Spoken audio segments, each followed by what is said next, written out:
নবী আলাইহিস সালাতু ওয়াস সালাম খুতবা দেওয়ার জন্য দাঁড়াইলেন। নবী আলাইহিস সালাতু ওয়াস সালাম যখনই কবরের বয়ান শুরু করছে, দাজ্জাল মুসলিমুনা দাজ্জাতান, মুসলমানদের মধ্যে এমন হাইবা শুরু হয়ে গেছে, চিল্লা চিল্লি শুরু হয়ে গেছে। রাবি বলে সাহাবাদের চিল্লা চিল্লির কারণে, কান্নাকাটির কারণে নবী কি আলোচনা করতেছিলেন, বয়ান করতেছিলেন, আমি শুনতে পাইতেছিলাম না।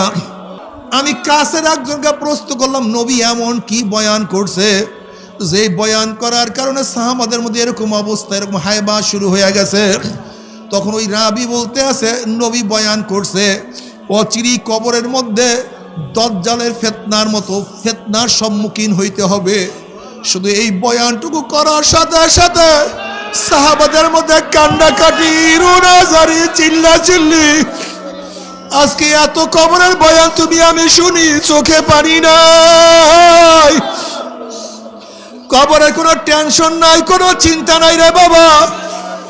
আসলে ইমান এত দুর্বল হয়ে গেছে রে বাবা।